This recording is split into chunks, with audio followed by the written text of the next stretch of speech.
Okay, no.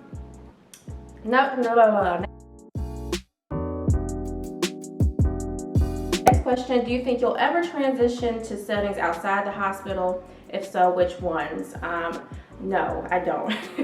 I started working with pediatrics and it just wasn't for me. Again, I had to take some inventory of what was important to me, what I was passionate about. Oops, sorry, I got a text message on my phone on silent. And it just wasn't for me. So my job right now, I plan on staying until I retire. I don't have any plans to ever transition to another setting.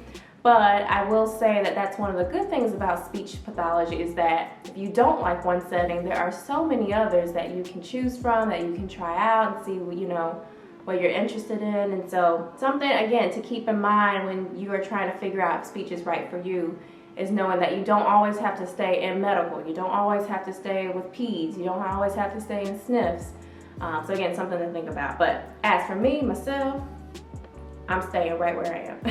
What is the most challenging thing about your career and how do you deal with it? I think I kind of answered this question. I think another difficult part of the job for me, again, and in my setting, is losing patients. I don't know, I guess I never equated working an outpatient with losing patients, but again, because I do work with veterans and a lot of them are older and I work a lot with our Parkinson's population, I've lost quite a few patients in just the first 6 months of this year.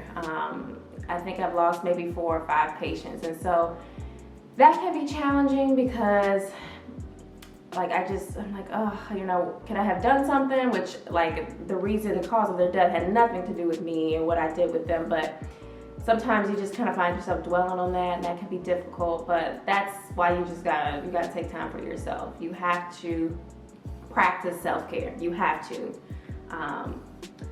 So that's how I deal with it. I acknowledge it.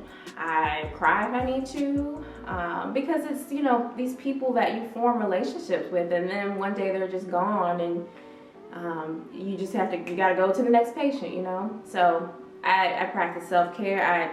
You see my plant over here. I have a lot of house plants that I take care of. That brings me a lot of joy. I love working out. That's how I deal with it, taking care of me. Okay, and I believe this is the last question that I got, which was actually a question here on YouTube that I did answer, but I think this is a good question too. Could you elaborate on what all you cover within chart reviews? And so I actually have a post on my Instagram about chart reviews and really like how to do a very in-depth chart review.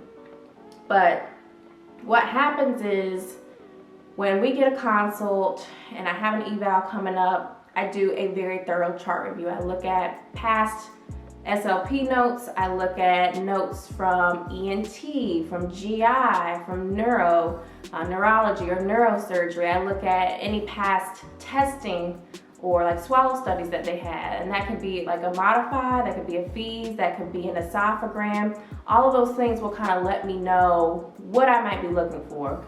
Of course, when we get consults, the doctor puts why the patient's being seen, and that also leads me into my chart review. Okay, they're complaining of voice issues. Let me see if they've been seen by ENT. They've been seen by ENT. What did the results say? Did they do a scope? What does that let me know? And so it's kind of like a deep dive. And sometimes you find things that you weren't even expecting to find that help you also figure out, what am I going to do with this patient? What tests should I prepare? And of course, the most important information that you can get is from the patient. So that's when they're sitting in front of you. And what I usually do too is I take the information from my chart review and I verify it with the patient, because sometimes that's how you can test memory. You can see, okay, I saw you had a swallow study last May. Do you remember having that? You saw ENT last month, you saw GI last month, do you remember seeing them? Like, you could just verify things and fact check things with them too. So again, I have a post on my Instagram, it's like kind of towards the bottom of my feed about chart reviews that gives you a little bit more information. But the chart review is really one of the core pieces to a good evaluation. So 10 out of 10 would recommend, you need to do it. So like, I wouldn't even recommend it, you just need to do it. All right, y'all, I hope you enjoyed this Q&A. Again, if you have any other questions, feel free to let me know. I try to be a very open book about my experiences, about any recommendations that you might need from me. So if you enjoyed this video, make sure you like it, give me a thumbs up, subscribe to my channel. I plan on being much more regular. I'm actually designing one of our bedrooms in our house to be like a YouTube studio. So I'm kind of working on that right now. So maybe I'll show that to you all when it's done too. But thank you so much for watching this video, and I will see you in the next one. Bye.